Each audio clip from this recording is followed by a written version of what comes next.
అమెరికాలో మరో కొత్త అగ్గి రాజుకుంటోంది. అక్రమ వలసదారుల్ని సాగనంపడమే లక్ష్యంగా పనిచేస్తున్న డొనాల్డ్ ట్రంప్ యంత్రాంగం ఇప్పుడు ఆందోళనకారులపై వరుసగా కాల్పులు జరుపుతుండడం కొత్త టెన్షన్ పెట్టిస్తోంది.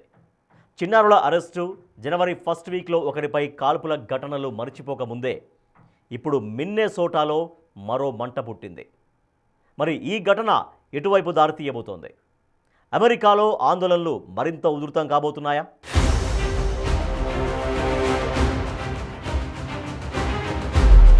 అమెరికాలో కొత్త చిచ్చు పెడుతోన్న ఇమిగ్రేషన్ పంచాయతీ.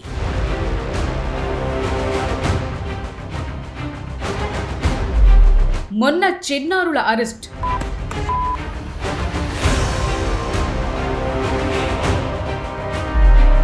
నిన్న ఏకంగా నట్స్ కాల్చివేత.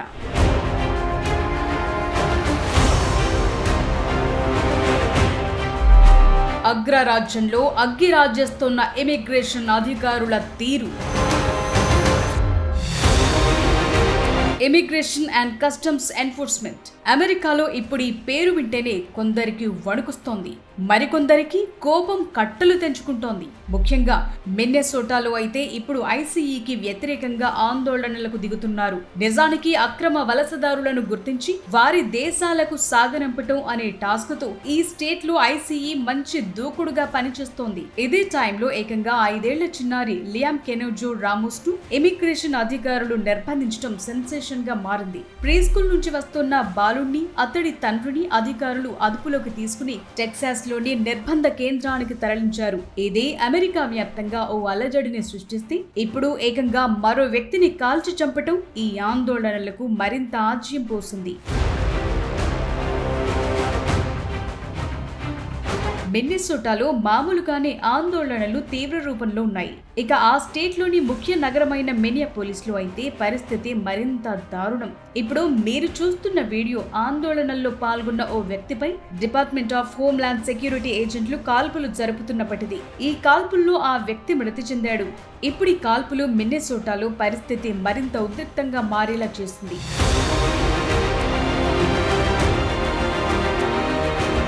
అతడిపై జరిపిన కాల్పులు సరైనవి అని అధికారులు ప్రకటించారు. అతడి వద్ద గన్నుందని, దాంతో కాల్పులు జరిపేందుకు అతను సిద్ధమయ్యాడని, అందుకే కాల్పులు జరిపామనేది అధికారుల వెర్షన్. కానీ అతని చేతిలో ఉన్నది కేవలం మొబైల్ ఫోన్ మాత్రమే అని ఏజెంట్లు అత్యుత్సాహం చూపించి కావాలని కాల్పులు జరిపారనేది నిరసనకారుల వాదన.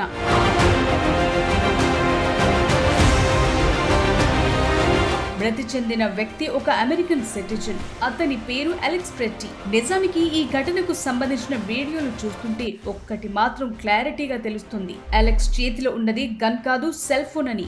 నిజానికి అతని వద్ద గన్ ఉన్నట్టు మరో వీడియో కనిపిస్తోంది, కానీ అది అతని చేతిలో లేదు అనేది మాత్రం వాస్తవం.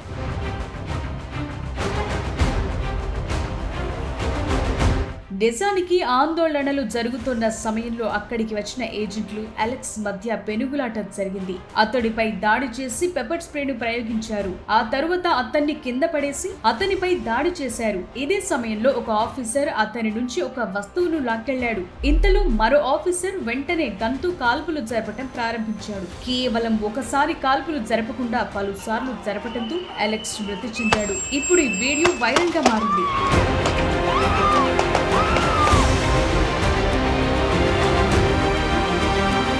చాలా రోజుల నుంచి మిన్నెసోటాలో ఐస్ అవుట్ అనే పేరుతో ఉద్యమం జరుగుతోంది. చిన్నారుల అరెస్ట్, అలెక్స్ మృతి కారణంగా అంతా ఇప్పుడు అధ్యక్షుడు డొనాల్డ్ ట్రంప్ ను టార్గెట్ గా చేసుకున్నారు.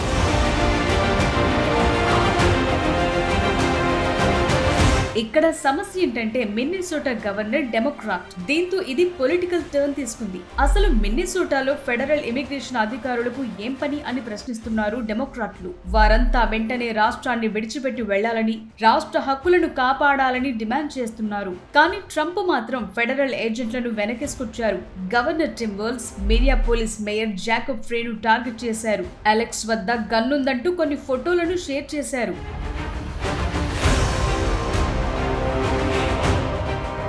మిన్నెసోటాలో ఇలా కాల్పులు జరగటం, మరణించడం ఇదే తొలిసారి కాదు.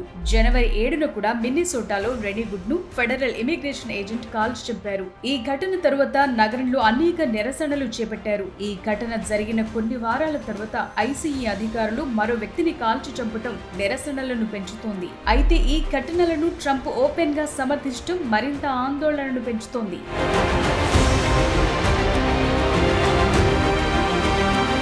డొనాల్డ్ ట్రంప్ ఈ ఆందోళనలను కేవలం సమర్థించడం కాదు, ఆ సమర్థించే సమయంలో చేసే కొన్ని వ్యాఖ్యలు ఇప్పుడు ఈ ఆందోళనలు కేవలం మిన్నెసోటాలో మాత్రమే కాదు, అమెరికా మొత్తంగా అగ్గిరాజేసేలా కనిపిస్తున్నాయి.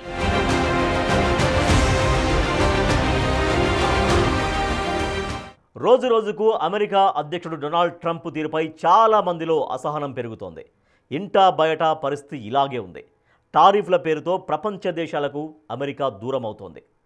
ఇక దేశంలో ఈ ఆందోళనలు పెరుగుతూ వస్తున్నాయి. ముఖ్యంగా డెమోక్రాట్లకు పట్టు ఉన్న రాష్ట్రాల్లో యాంటీ ట్రంప్, యాంటీ ఇమ్మిగ్రేషన్ ఆందోళనలు ఇప్పుడు పెరగడం కలకలం రేపుతోంది. మరి ట్రంప్ వీటిని ఎలా అడ్డుకోబోతున్నారు?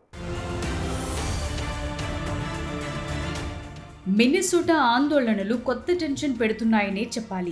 ఎందుకంటే ఇప్పుడు అమెరికాలో సబ్-జీరో టెంపరేచర్స్ నమోదవుతున్నాయి. అయినా కానీ నిరసనకారులు రోడ్లపైకొచ్చి ఐసీఈకి వ్యతిరేకంగా, డొనాల్డ్ ట్రంప్ నిర్ణయాలకు వ్యతిరేకంగా ఆందోళనలకు దిగుతున్నాయి. అయితే వీటిని కంట్రోల్ చేసేందుకు తన అమ్ముల పొదిలోని బ్రహ్మాస్త్రాలను వాడేందుకు సిద్ధమవుతున్నారు. నిరసనకారులపై ఇన్సరెక్షన్ యాక్ట్ ను ప్రయోగించాలని చూస్తున్నారు. దీన్ని ప్రయోగించడం అంటే ఆ రాష్ట్ర గవర్నర్ అనుమతి లేకుండా నేరుగా సైన్యాన్ని రంగంలోకి దింప అదే జరిగితే ఈ ఆందోళనలు సరికొత్త టర్న్ తీసుకోవడం ఖాయం. ఎందుకంటే ఫెడరల్ ఏజెంట్లు రాష్ట్రంలోకి వచ్చి సర్చ్ ఆపరేషన్స్ నిర్వహించడాన్ని మిన్నెసోటా యంత్రాంగం ప్రజలు వ్యతిరేకిస్తున్నారు. ఇప్పుడు నేరుగా సైన్యం జోక్యం చేసుకుంటే పరిస్థితి మరింత ఆందోళనకరంగా మారే అవకాశాలైతే ఉన్నాయి. నిజానికి ఆపరేషన్ మెట్రో సర్చ్ పేరుతో ఇమిగ్రేషన్ అండ్ కస్టమ్స్ ఎన్ఫోర్స్మెంట్ మిన్నెసోటాలో సోదాలు ప్రారంభించింది. ఇందుకోసం దాదాపు 3000 మందికి పైగా ఫెడరల్ ఏజెంట్లు మిన్నెసోటాలో ల్యాండ్ అయ్యారు. ఇక్కడ హైలైట్ ఏంటంటే స్థానిక పోలీసుల సంఖ్య కంటే ఇది చాలా ఎక్కువ. అయితే మనం ముందే చెప్పుకున్నట్లు మిన్నెసోటాలో ఉన్నది డెమోక్రాట్ గవర్నమెంట్ టిమ్ వాల్జ్. ఆయన ఫెడరల్ ఏజెంట్లకు ఏమాత్రం సహకరించడం లేదనే ఆరోపణలున్నాయి. దీనికి తోడు ఆ రాష్ట్ర లెఫ్టినెంట్ గవర్నర్ పెగి ఫ్లానగన్ ఈ ఆందోళనలను పెంచేందుకు కుట్రలు చేస్తున్నారనే ఆరోపణలు కూడా వినిపిస్తున్నాయి. సమస్యను పరిష్కరిస్తారని చెప్తూ మోహరించే ఏజెంట్ల వల్ల నిరసనలు తగ్గకపోగా మరింత పెరుగుతున్నట్లు కనిపిస్తోంది.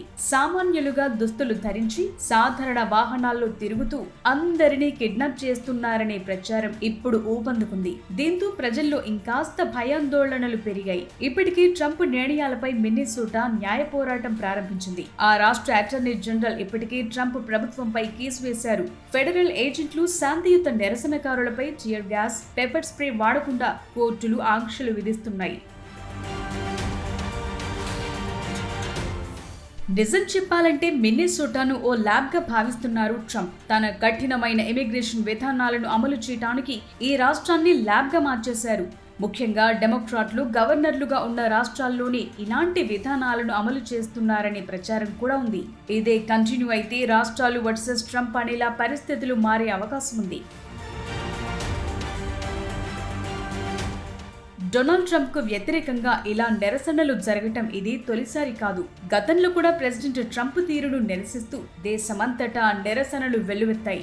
ట్రంప్ రెండోసారి అధ్యక్ష పగ్గాలు చేపట్టిన తరువాత జరిగిన అతి పెద్ద నిరసన ఇదే. హ్యాండ్స్ ఆఫ్ పేరుతో వేలాది మంది అమెరికన్లు వీధుల్లోకొచ్చి తమ ఆగ్రహాన్ని వ్యక్తం చేశారు. 50 రాష్ట్రాల్లో 1200కు పైగా ప్రాంతాల్లో జరిగిన ఈ ర్యాలీలు అమెరికా చరిత్రలోని ఓ అరుదైన సంఘటనగా నిలిచాయి. నిరసనలకు సంబంధించిన వీడియోలు వైరల్ గా మారి మొత్తం వరల్డ్ అటెన్షన్ ని గ్రాబ్ చేశాయి. అంతేకాదు అధ్యక్షుడిగా ట్రంప్ పగ్గాలు చేపట్టిన నాటి నుంచి ఈ ఇమిగ్రేషన్ విధానాల వరకు ప్రతి నిర్ణయం, ప్రతి విధానంపై అమెరికా అంతటా వేలాది మంది జనం రోడ్ల మీదకొచ్చి నిరసన తెలియజేశారు. ప్రభుత్వ ఉద్యోగాల తగ్గింపు, ప్రజా సేవల్లో కోత, ఆర్థిక వ్యవస్థ, వలస విధానం, మానవ హక్కులు, వివాదాస్పద సామాజిక విధానాలపై అన్ని రకాల గ్రూపులు, సంస్థలు డొనాల్డ్ ట్రంప్ ప్రభుత్వానికి వ్యతిరేకంగా ర్యాలీలు నిర్వహించాయి. అప్పట్లో వాషింగ్టన్ డీసీలోని national mall, New York, Los Angeles ప్రాంతాల్లో నిరసనలు ఉధృతంగా సాగాయి. ప్రజాస్వామ్య సంస్థలను ట్రంప్ ప్రభుత్వం నిర్వీర్యం చేస్తోందని ఆరోపణలొచ్చాయి. అంతేకాదు సామాజిక భద్రతా కార్యాలయాల మూసివేత, ఉద్యోగుల తొలగింపు, హెల్త్ కేర్ నిధులకు కోత విధించిన విషయాన్ని ప్రజలు ఇంకా మర్చిపోలేదు. అందుకే ప్రస్తుతం జరిగే ఆందోళనలకు వలసదారులతో పాటు అమెరికన్ల నుంచి కూడా మద్దతు లభిస్తుంది. ద్రవ్యోల్బణం, నిరుద్యోగం, ట్రేడ్ వార్ లాంటి భయాలపై అమెరికా ప్రజలు అసంతృప్తిగా ఉన్నారు. ట్రంప్ పాలన ఇలాగే కొనసాగితే మాత్రం ప్రజలు వీధుల్లో నిరసనలతోనే ఆగిపోయే అవకాశం లేదు. అమెరికా కాంగ్రెస్ పై ఒత్తిడి, చట్టపరమైన సవాళ్లు, సొంత పార్టీలోనే వ్యతిరేకత తలెత్తటం లాంటివి జరిగితే మాత్రం ట్రంప్ పదవికే గండం ఏర్పడే అవకాశాలున్నాయి. అయితే ఇదంతా జరగాలంటే మిన్నెసోటా విషయంలో ఇప్పుడు ట్రంప్ ఎలా డీల్ చేస్తారనే దానిపై ఆధారపడి ఉంది. ఎందుకంటే ఈ ఆందోళనలు ప్రస్తుతానికైతే మరే రాష్ట్రానికి విస్తరించలేదు. కానీ ట్రంప్ ఇలానే మొండిగా సాగినా, చెప్పినట్టుగా సైన్యాన్ని మోహరిస్తే మాత్రం పరిస్థితుల్లో మార్పు రాక తప్పదు. అమెరికాలోని అన్ని రాష్ట్రాలకు ఈ అగ్గి విస్తరించడం తప్పదు.